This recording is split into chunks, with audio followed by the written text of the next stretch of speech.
interactuando con vasos, con arterias y venas, y uno de los riesgos que nosotros podamos enfrentarnos al momento de decidir hacer una extracción, pues es encontrarnos con una hemorragia que puede ir desde leve, moderada o severa. Entonces nosotros tenemos que entender exactamente qué está ocurriendo ahí fisiológicamente para poder prevenir el sangrado, y también para cuando ocurre el sangrado saber cómo poderlo contener. Entonces vamos a recordar las bases de lo que es el tejido sanguíneo. Les dejo 2 minutos para que anoten la diapositiva, por favor.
Sí, entonces decimos que la sangre es un tejido conectivo que se va a componer por una porción líquida y otra que va a ser la otra celular, entonces lo conocemos como plasma, y la otra es la porción celular, y consiste en diversos tipos de células y fragmentos celulares.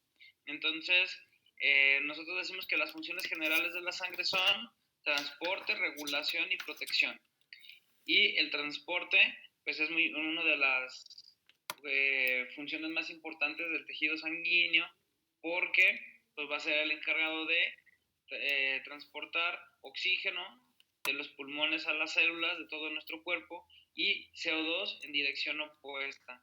Además de que también va a desechar productos que ya llegan a ser nocivos para nuestro organismo y que son producto del metabolismo propio de nuestro organismo. Entonces, Higinio, ¿tú me puedes decir cuáles son los productos de desecho que viajan por la sangre?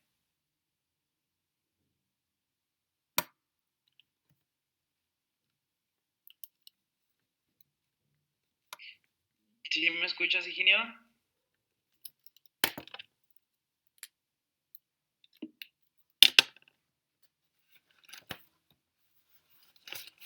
Alexia, ¿tú me puedes decir cuáles son los productos de desecho que viajan por la sangre? Aquí estoy, doctor. ¿Sí me escucha? Sí. Es que no me sirvió el micrófono. A ver, dime entonces, Higinio. Pues podría ser el dióxido de carbono. Ajá, ese es un producto de desecho. ¿Y cuáles otros?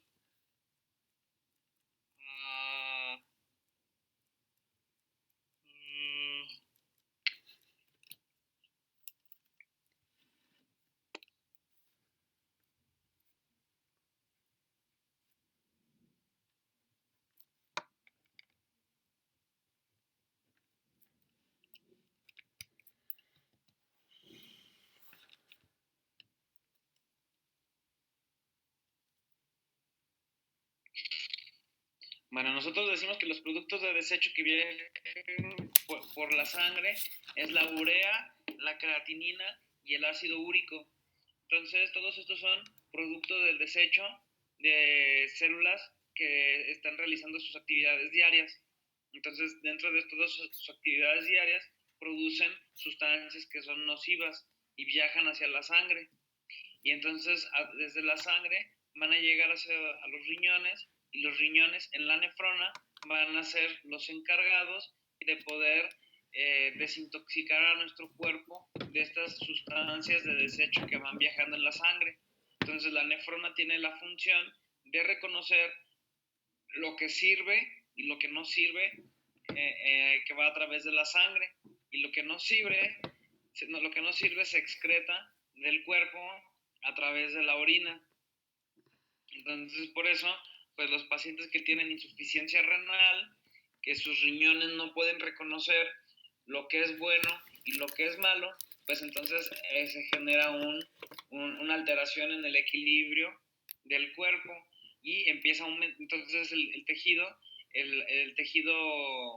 renal no reconoce entonces el tejido de desecho, y ahora lo empieza a almacenar, y entonces deja en la sangre lo que no tiene que dejar y saca por la sangre lo que no tiene que sacar.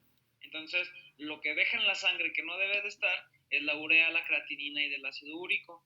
Y nosotros vemos que los pacientes que tienen insuficiencia renal, pues muchos tienen ictericia, se empiezan a poner amarillos, sus ojos, las conjuntivas también se hacen amarillas, sufren de una enfermedad que se llama gota, que es los cristales de urea y de creatinina se depositan en las articulaciones, entonces inflaman a las articulaciones, y eso genera mucho dolor. Y todo esto es a consecuencia de una deficiencia en la función de nuestro tejido renal.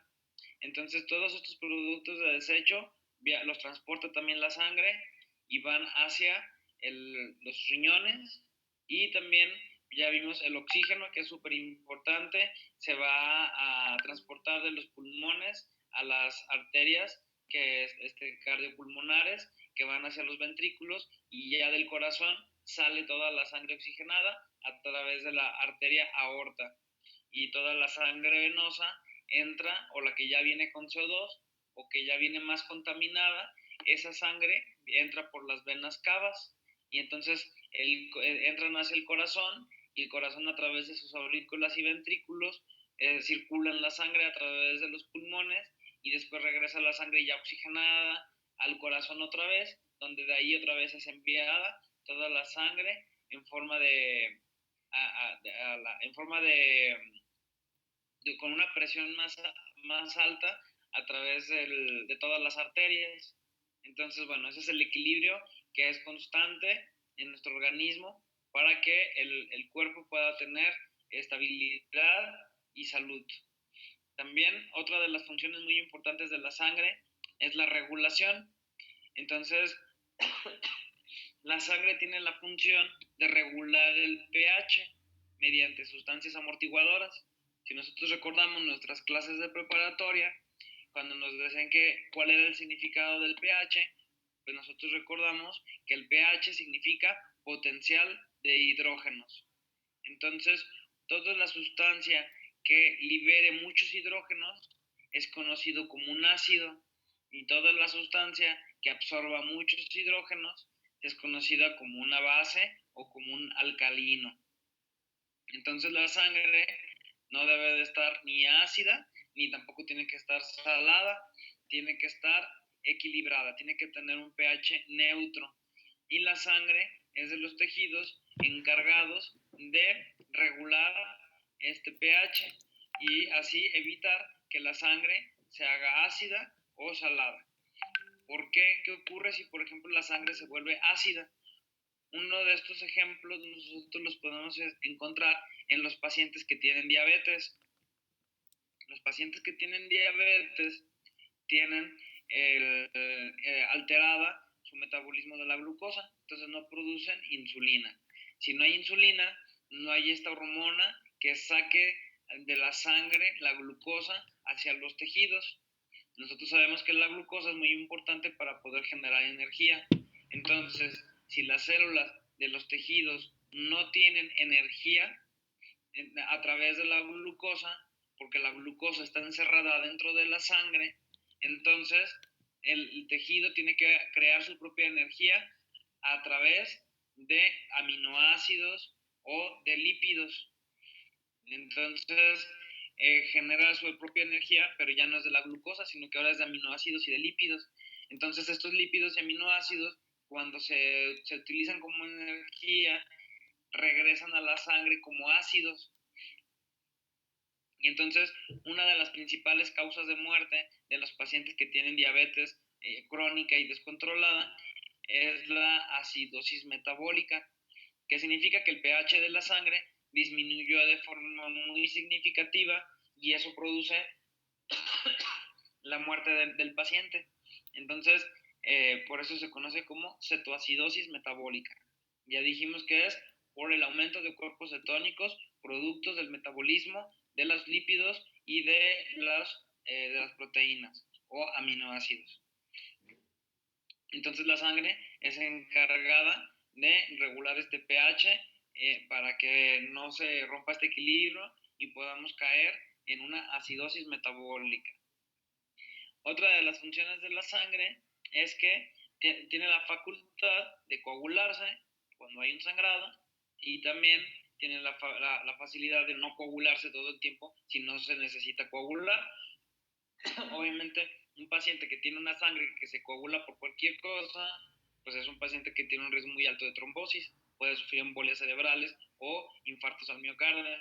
Entonces la sangre tiene que estar líquida cuando debe de estar líquida y después cuando tiene que coagularse se tiene que coagular, y que en muchos casos se rompe este equilibrio y hay pacientes que no tienen la facilidad de coagular, como los que tienen hemofilia, y entonces si se cortan, pues no va a coagular y se va a producir una hemorragia que va a ser de muy difícil manejo. O los pacientes que forman trombos muy fáciles, pues bueno, ellos se tienen que controlar con medicamentos anticoagulantes. Entonces, la sangre nos protege por medio de la coagulación y también nos protege a través del sistema inmunológico.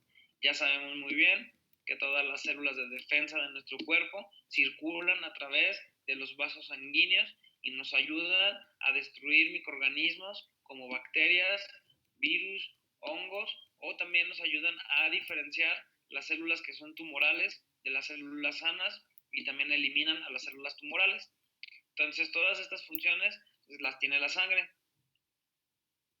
¿Alguien tiene alguna duda de lo que acabé de mencionar?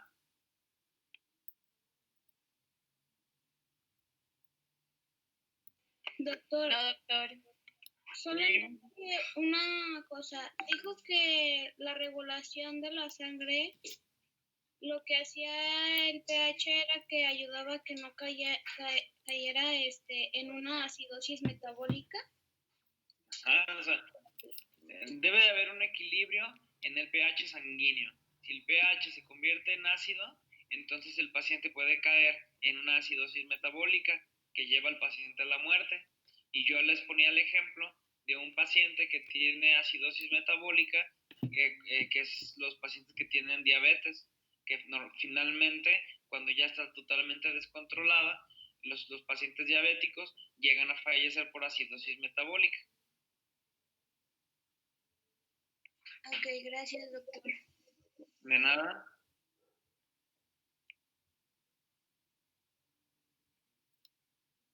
Ahora les doy 2 minutos para que noten esta diapositiva.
Ok, entonces...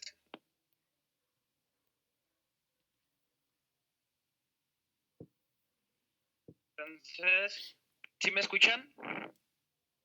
Sí, Doc. ¿Me escuchan? Sí, doctor.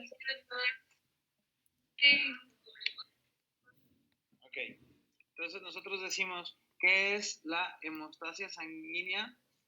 Bueno, definimos hemostasia y decimos que la hemostasia es el equilibrio que debe haber en la sangre, ya dijimos, equilibrio en el pH, equilibrio en la fluidez de la sangre. Entonces, la sangre se tiene que mantener en estado líquido y sin coágulos en los vasos y debe estar preparada también para formar un tapón, para formar un tapón hemostático en el sitio de la lesión. Entonces, para nosotros es bien importante recordar que existen 3 mecanismos que reducen la pérdida de sangre. El primero, y es el más inmediato, es el espasmo vascular. O sea, si nosotros agarramos una hoja de bisturí y cortamos la encía, lo primero que va a ocurrir en esa zona va a ser un sangrado. Evidentemente es un sangrado inmediato porque nosotros acabamos de cortar los vasos sanguíneos. Entonces, ese sangrado, si es un paciente sano, va a empezar a disminuir inmediatamente por un espasmo vascular. Nosotros sabemos y recordamos bien cómo están conformados los vasos sanguíneos. Decimos que los vasos sanguíneos están revestidos por un endotelio, que es una capa de un epitelio escamoso simple, y por debajo de ese epitelio escamoso simple tenemos el músculo liso de todos los vasos sanguíneos. Entonces, este músculo liso, cuando nosotros lo cortamos una vena, este músculo se contrae, entonces inmediatamente se contrae para cerrar la luz del vaso sanguíneo que está cortado. Entonces, eso disminuye inmediatamente el sangrado. Esa es en la primera etapa. Y después en la siguiente etapa, para detener el sangrado, ahora es todo el funcionamiento de la formación de un tapón plaquetario. Entonces las plaquetas que van circulando a través del vaso sanguíneo detectan todas estas fibras musculares que están por debajo del endotelio de los vasos sanguíneos, y entonces detectan que ahí hubo una pérdida en la continuidad de todo este endotelio que funciona como si fuera un mosaico revistiendo toda la luz del vaso sanguíneo. Entonces estos plaquetas detectan estas fibras musculares y entonces empiezan a cambiar su forma y empiezan a liberar sustancias de todos sus gránulos que tienen en su interior las plaquetas, para que las plaquetas empiecen a ser pegajosas unas con otras y logren detener finalmente el sangrado.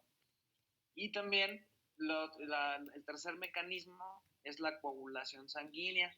Entonces, nosotros tenemos que reconocer que existen estos tres mecanismos, y es muy diferente, por ejemplo, un paciente que tiene alterada su coagulación a un paciente que tiene alterada la formación del tapón plaquetario. Por ejemplo, nosotros atendemos pacientes que han tenido antecedentes o historia de infarto del miocardio. Este tipo de pacientes que tienen este tipo de antecedentes, porque tal vez sus plaquetas ya son muy hiperactivas y reaccionan a estímulos que no deberían de reaccionar. Entonces, a estos pacientes se les dejan medicamentos que son antiagregantes plaquetarios. Entonces, en los pacientes que están con antiagregantes plaquetarios, como por ejemplo la aspirina, entonces esos son pacientes que no les va a servir este mecanismo de tapón plaquetario y entonces va a haber sangrado. Por eso nosotros, si tenemos un paciente que toma aspirina, debemos de suspender el medicamento por lo menos 7 días antes del procedimiento. Entonces, para que ya esté bajo menos efectos de la aspirina y podamos tener una coagulación mucho más segura. Después tenemos la coagulación sanguínea. Ya sabemos que la coagulación sanguínea está formada por dos vías, la vía extrínseca y la vía intrínseca. Y puede haber alguna alteración en alguna de las dos vías, tanto en la extrínseca o en la intrínseca.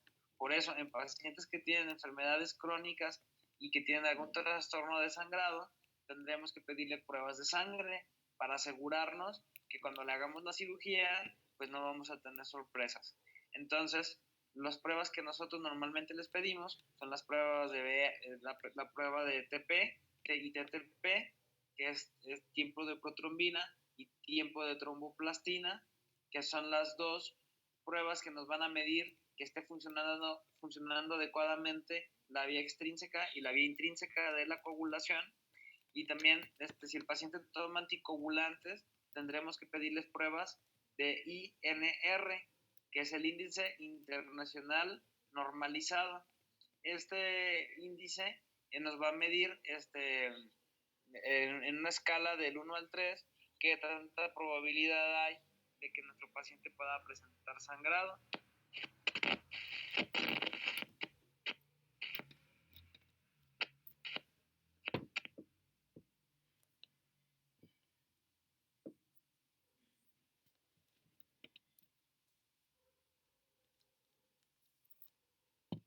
Para que podamos hacer nuestro procedimiento quirúrgico. ¿Sí quedó claro? Doctor, Sí. ¿me puedes repetir los nombres de las pruebas para la vía extrínseca e intrínseca de la coagulación? Sí, es TP y TTP. Gracias, doctor. Igualmente. ¿Alguien más tiene alguna duda?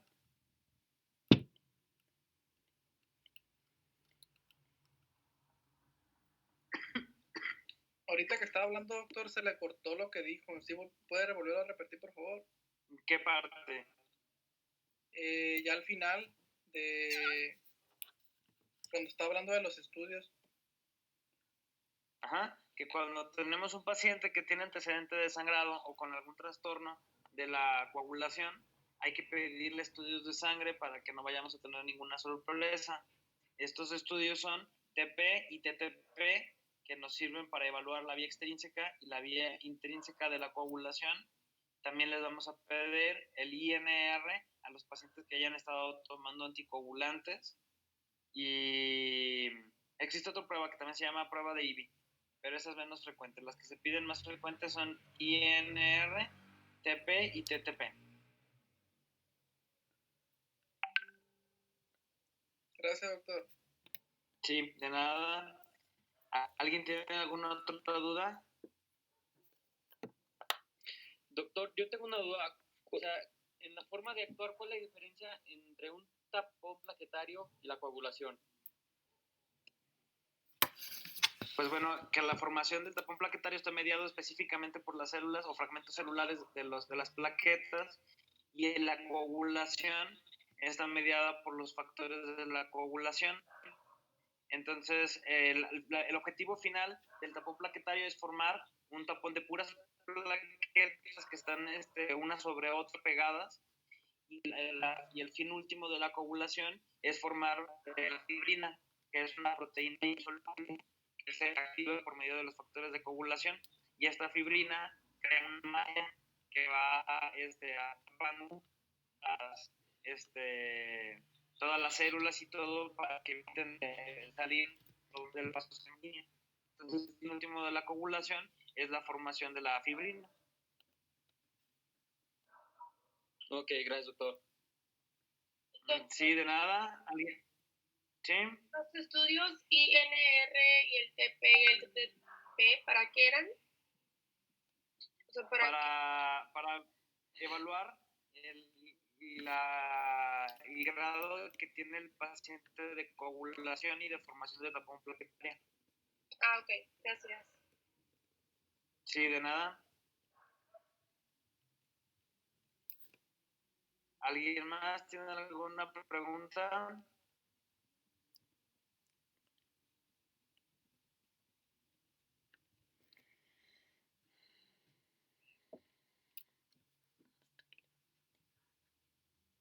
¿Nadie?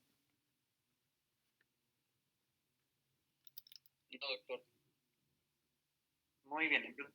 Bueno, nos vemos el día de mañana a las 2 de la tarde por la reposición que tengo pendiente. Sí, doctor. ¿Están de acuerdo? Gracias. Hasta mañana. ¿Sí me escuchan? Sí, doctor. Sí, doctor. Bueno, nos vemos pronto. Hasta luego. Hasta mañana.